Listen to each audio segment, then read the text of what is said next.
How does this album for you compare to Sundowning? It's definitely an evolution off of Sundowning. Musically, like I had all these notes written, and I noticed like one thing that really stood out to me in terms of the way the album was produced. It's got a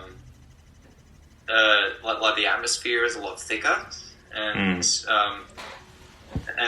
they really went with more of a more of like a contemporary approach to the like electronic productions. Like a lot of the like lighter tracks on the album you could definitely hear on the radio at some point. Yeah, I think the song is Descending, which I call Trap Token, because it sounds like a club trap banger. Like it does. It's got like all the 808s. It does the whole like do do do, like little like pitched up kick that like you see in a lot of like just a lot of like mainstream music. But like I don't know, I feel like Sleep Token.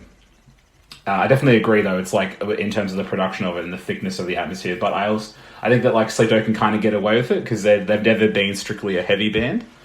So you get a song like so you get songs like that. I'll bring up my notes that I have here. Yeah, you get songs like Descending, but then you also get something like kind of like Mine, which is like has that really like jarring kind of like cutesy pop intro at the start, right after the end of Hypnosis. So it's like there's some cool things like that. I think would you say you liked it better than Sundowning or not as much?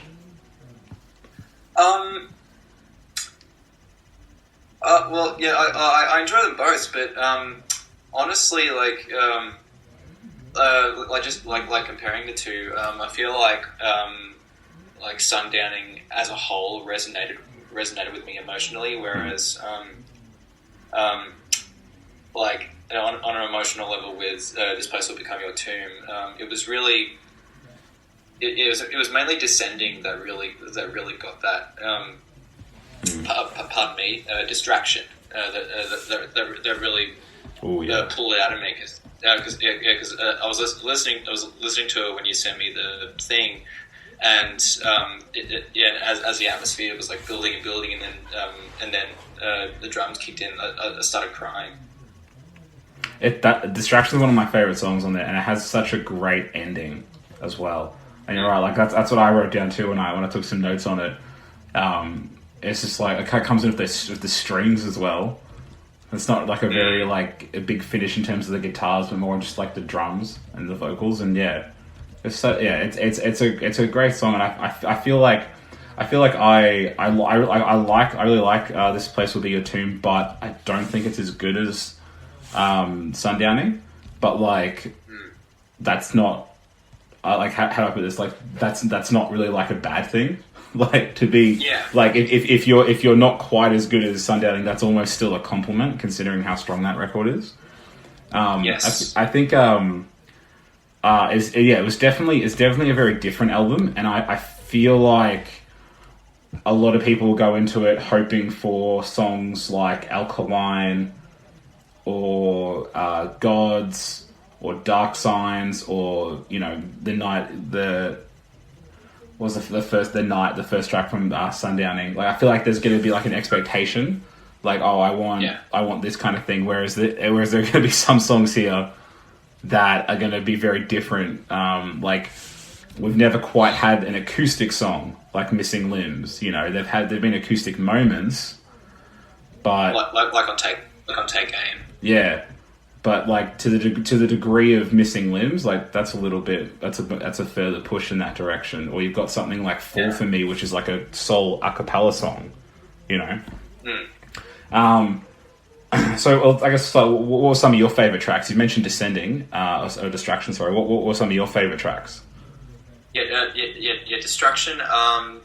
My favorite song in terms of the drumming, specifically was is Like That, because I really like what Two did with incorporating cross stick with his playing. And there's that, and Yeah, I remember you saying like you weren't a massive fan of Fall for Me, but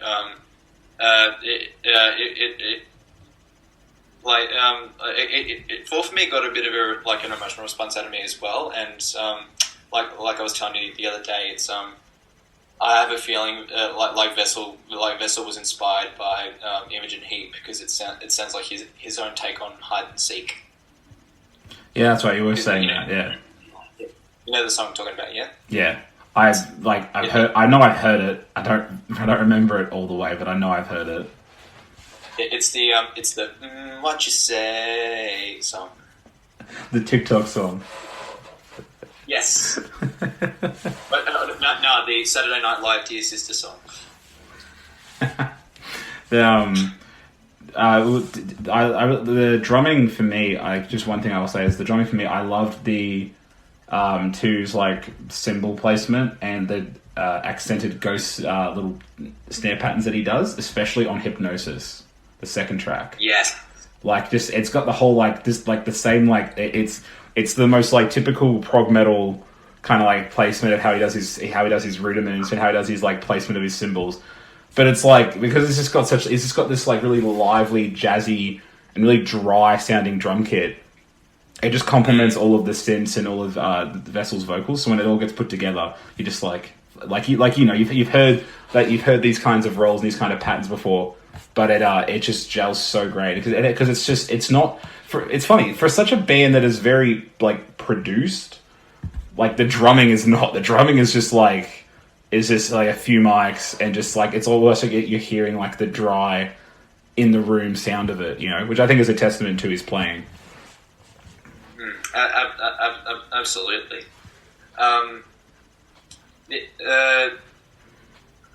What else was good?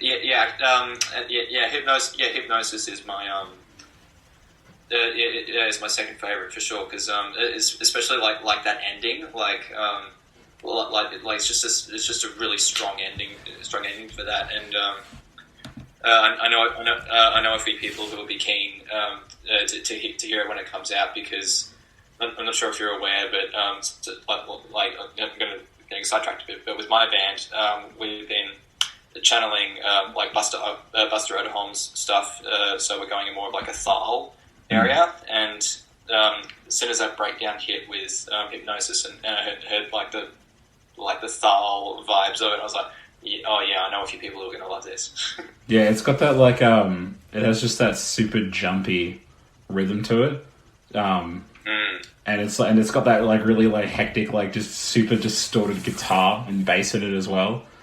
It sounds like the amp is broken, but it's satisfying. That's one of those examples where like that band just does such cool breakdowns, and you get such a big build up to it that it feels like a really good payoff. Like I think that's why Higher and Levitate and like Dark Signs and all that just work so well, because the band are like, I'm going to spend the first 50-60% of the song like laying the groundwork, and then when it gets to that point, we're just going to give it to you. Like, you know it's coming, we're going to give you that payoff. I think that's why it makes it such a fun experience. Was there any songs that you didn't really like? Any songs that maybe you weren't that into?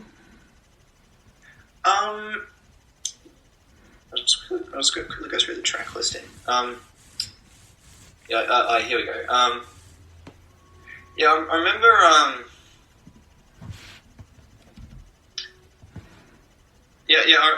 remember. Like I didn't vibe with Descending as much as everything else. Because it was consistently the whole nightclub banger, and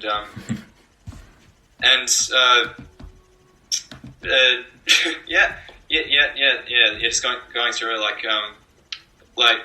think like my emotional response, like if you represent it as like a waveform. So Atlantic was it was like ooh, okay, because it's just piano, it's piqued my interest, and then the synths build, and whoa, all right. Same deal with Hypnosis and mine, and then it followed that pattern for quite a while, and then just the Distraction was like, yes. So Distraction's like the peak, but then Descending is the trough on the bottom of the yes. Yeah. Descending was like it was almost like a flat line, to be honest. But everything. Actually, I've got some other like notes on specific parts of the songs. Like, I'm not like I don't know if it's a vessel like pulled from these specific people, but like in terms of production, like I'd say specifically on like at the start of mine and the start of like Telomeres or High Water, it kind of sounds like a track that Billie Eilish's brother Phineas would produce. And, yeah, I can hear that. Yeah. But also, like particularly on Telomeres, like towards the start, I actually got a Sigur Rós vibe. Yeah, I hear the Sigur Rós vibe. I reckon there's probably some truth to that because I feel like Vessel and the people in Sleep Token and how they approach their stuff. It's obviously it's not just metal, it's not just jazz, but there's a lot of like pop. Like these sound like you don't make music like this unless you're very open-minded and interested to hearing a lot of different stuff. And even if you don't necessarily like it, it's something that you're interested by that you could then put your own spin on. Which is, I think that's what I like most about this album is it has a bit of diversity to it, and it didn't do it. And I remember us talking about how we were worried it was like we'd still like it, but that it would be like at some points very on brand for Sleep Token. And there's some songs here that just don't even attempt to be normal Sleep Token tracks, in the vein of like what most people think about that band. Because there's a song like Alkaline, like that's just that might as well just be called Sleep Token the song, right? Like, but they might as well have just self-titled that song. But yeah, there's things like that. There was a couple of songs. The two songs I don't really care for. I don't really care for Fall For Me because the a cappella idea I don't think is necessarily bad. And as the song's about like insecurities, it's kind of like just laying it all on the table really bare so you just get a vocal. Like, I guess if you were to connect the lyrical dots with like the intention of the song, that makes sense. But it's just a glorified harmony.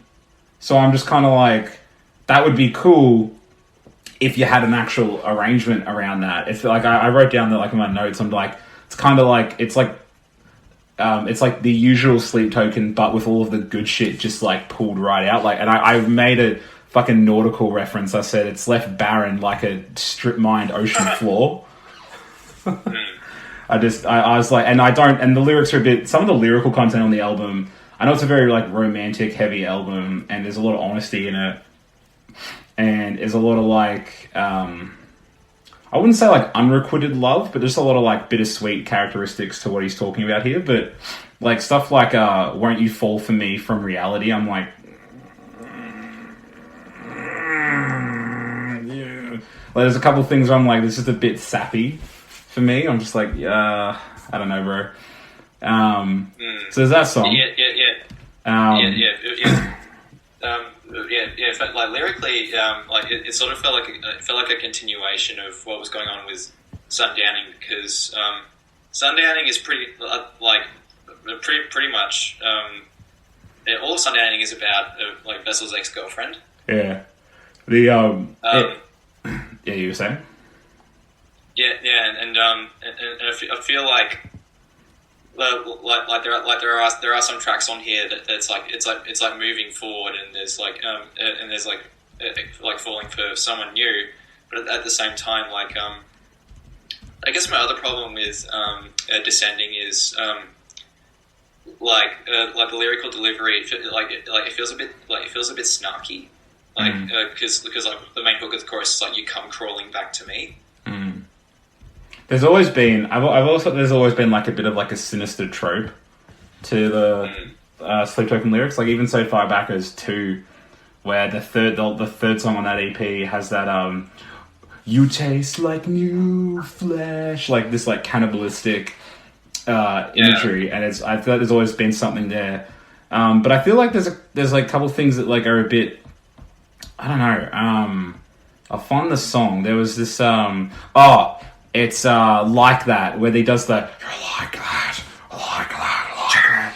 Yeah, I was like, this is, I'm like, that's, I was like, that, like, the rest of the song was pretty fucking cool. I was into it, but they kind of like ruined it a little bit for me. I feel like there's some of like the delivery that it's trying to be like a bit sinister, a bit dark, and it's trying to be something that's a bit like moody given some of the bitter lyrical content, but it's, I don't know, it felt a little bit like immature.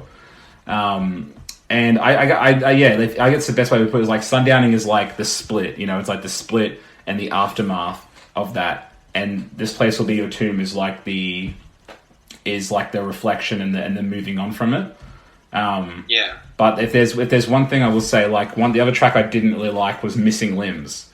Cause I feel like High Water does like such a good job. It has such a strong finish. And I'm a sucker for like a really good finishing song. Like sometimes you can do something that's a bit different or has a different mood. Like a good example of that I think is the last song on Ultra Pop by The Armed, where it's like you have the song before it is a huge climactic like hallelujah finish moment, and then the next one's like this kind of darker, weirder track. Or for a good example, like Death Heaven, right? Their new album came out yesterday. And the last song on that album, Mombosa, is insane. Like it has it's like an 8-minute song, and it's got this amazing build up. And you know, most of that album, there's no black metal in there. There's no black gaze in it. There's barely any screaming. There's like a little bit of screaming on like 2 tracks. Whereas Mombasa goes into this huge climactic finish that then turns into a black metal song like classic Death Heaven. And it's this really strong finish. You got this whole great new direction from the band, and then you get this insane finish that blends what they're doing now with where they used to be, and it's this like just this insanely huge climax. Whereas High Water gives you that, and then it goes into like this little stripped back acoustic song for a few minutes, and I'm like, maybe Missing Limbs could have been like cut and could have been put on like they did the deluxe edition of Sundowning where they had that stripped down version of Bloodsport. I feel like maybe it could have been saved for a similar situation. So I'm not saying that it's a bad idea to have like an acoustic track from Sleep Token.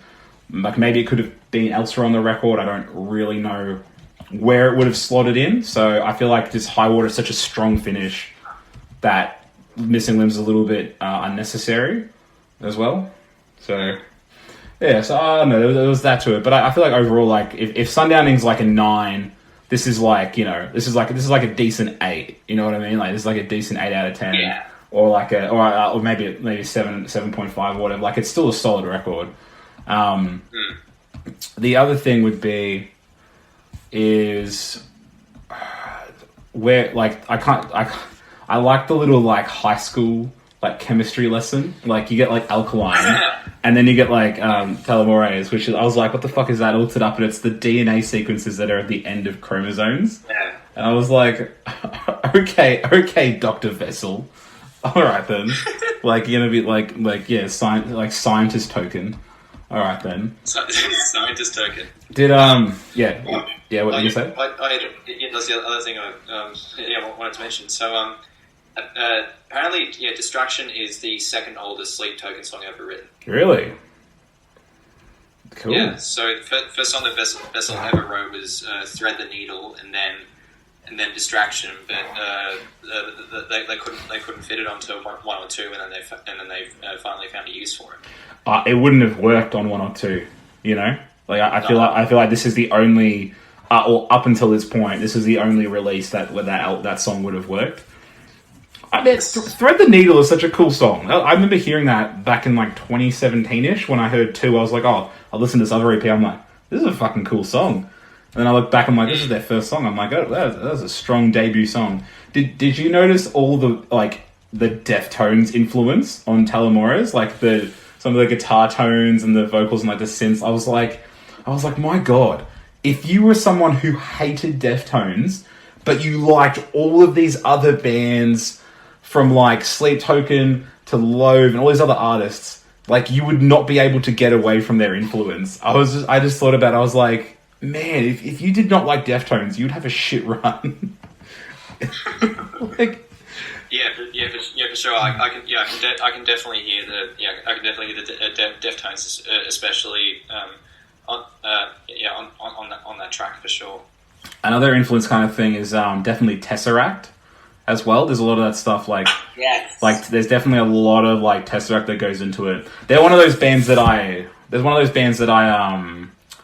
respect greatly, but that I don't really listen to or don't really like go out of my way to check out. You know what I mean? Like I've heard their stuff and I go, yeah, okay, that's cool.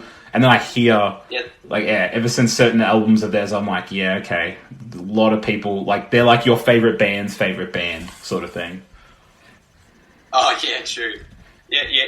There's there's only like technically 2.5 songs I like by Tesseract, and that's I say 2.5 because Orbital segues straight into Juno. Yeah. So it's King, Orbital, and Juno.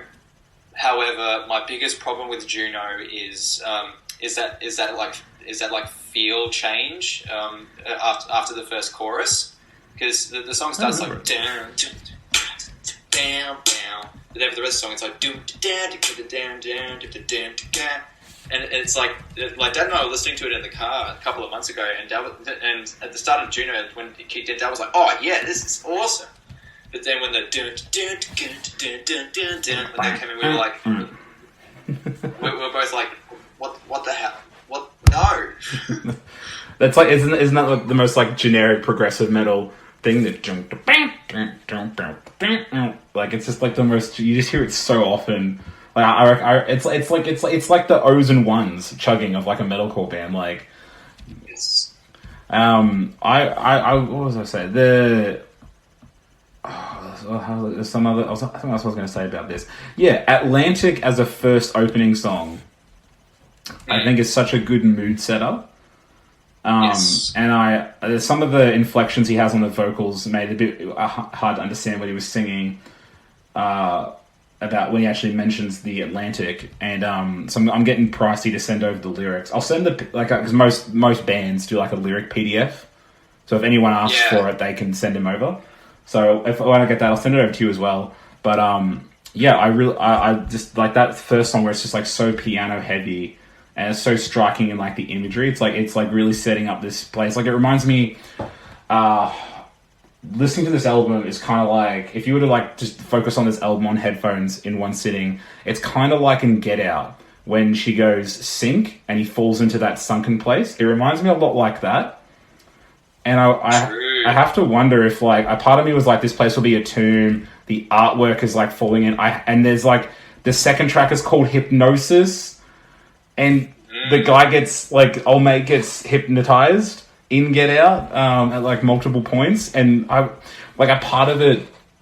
Like I'm not saying it's like this is like some sort of racial allegory. I just think it's like a record. I just think it's quite interesting that they've taken that place of like imagery of like water as like a, I don't know, to not like hypnotize yourself, but to like sink to somewhere dark, to submerge yourself in your own setting, in your own place, and then come out of it when you're ready. Like as if you had a relationship, it ended, and you then go into a slump of kind, and then you come out of that.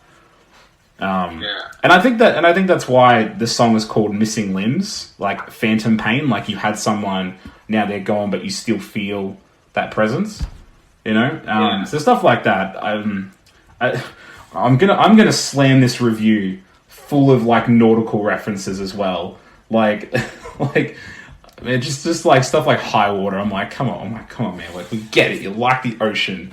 Like all that's missing is like an Amity Affliction branded Anchors moment. Like come on. Yeah. The one thing I'm still like trying to get to the bottom of is because obviously there's a whole aquatic theme to it, and Vessel like lays it on heavy with like the lyrics in Atlantic.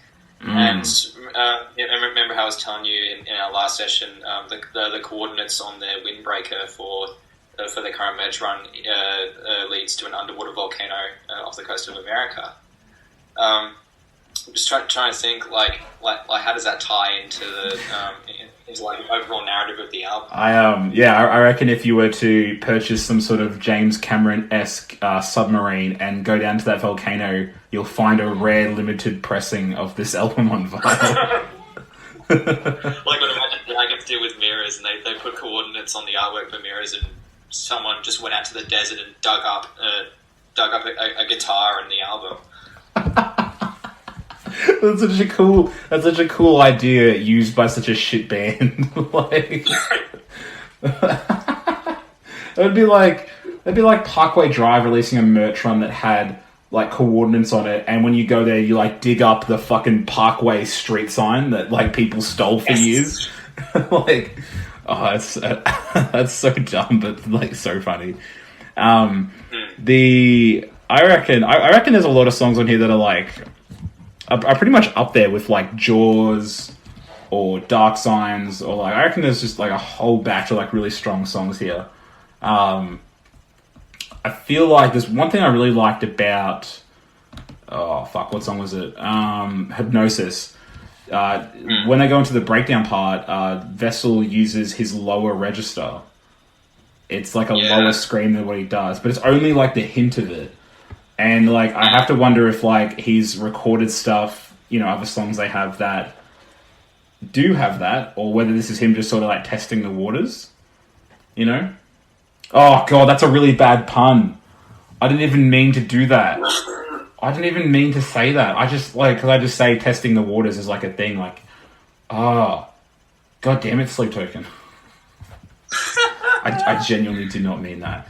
But yeah. I just. Well, I mean, you think so, especially after they did Gods, and then I remember when they went over to the US to support Issues. Especially towards the end of that tour, every night they would close with Higher, and Vessel would go down to the barrier and get it in everyone's faces and would scream the word no over and over as the breakdown was playing, and it was this is and he even did a blare sometimes, and it sounded sick.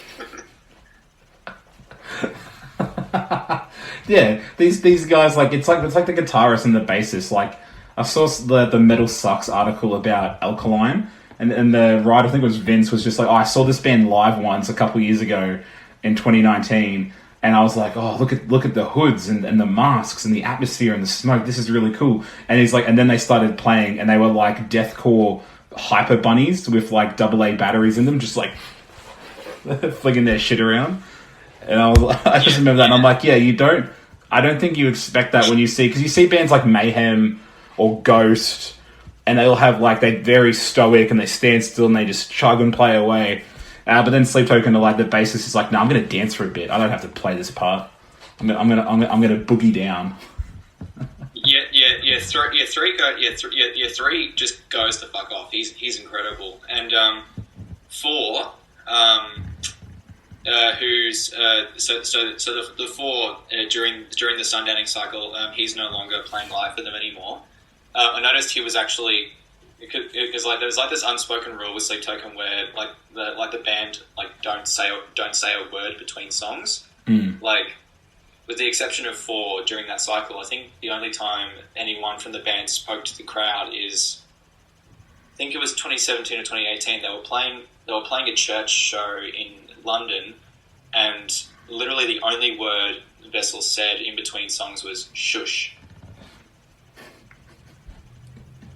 Because they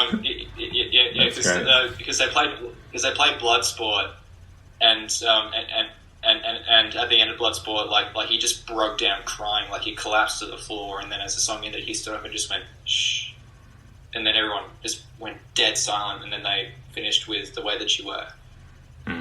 But when 4 was in the picture during the Sundowning tour, I remember when they played The Offering, 4 would scream out to the crowd rah!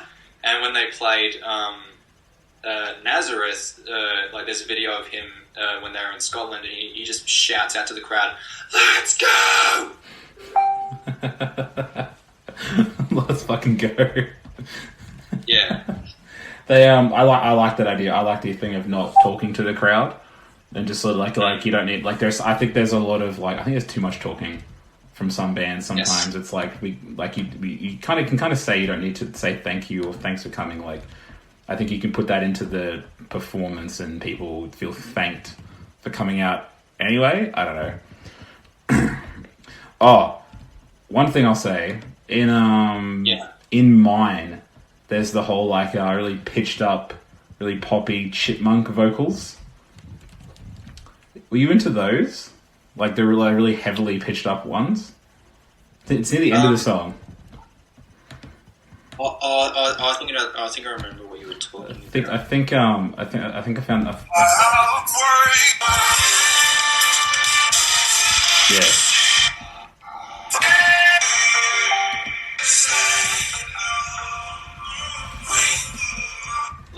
Like those?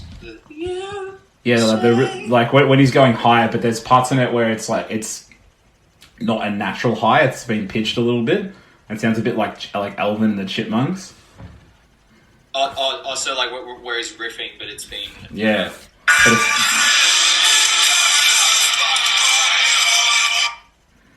No, not there.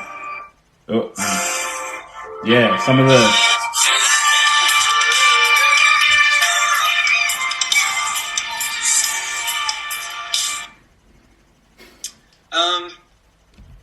I reckon maybe... I reckon maybe they just like tweaked like whatever effects were on that. Well, like it would have worked a bit better because like when Bessel riffs like there's that whole does that live like it sounds fucking cool. He has really interesting runs. I find really cool vocal runs. I reckon him and Tillian from Dance Gavin Dance are probably like the two best at doing that. Like Tillian will be like, oh, and then he'll just like run, like he'll just trail it off, and you're like, dude, where the fuck are you going with that? And then he does it, and he just does it live, like he just does it like it's nothing. Like I'm just like, dude, this is fucking crazy. And like there's some songs that Dance Gavin Dance have, some songs that Sleep Token have, where I'm like, if they were in the middle of the set, like that's a lot of vocal endurance or like a lot of technique to maintain that and be able to perform that accurately. On the production though, who did this? Did George Lever do it? Was it someone else? Yeah, George has done every single Sleep Token release. Cool, because I know he's not doing... I know he did that Loathe record from last year, but he mixed it. I know he's not doing their new one though. Someone was telling... Yeah, Nicholas, who we did the trivia thing with, he has... I don't know how he knows these people, but he knows like he knows someone. I think he knows Chris Crummett, and he knows a few other who does like all the Dance Gavin Dance records. He knows a few other like producers and engineers and that, and he's friends with some of the people who are good friends with like Will Putney as well. And so there's a few people that like he knows, and he was saying that like George isn't doing it.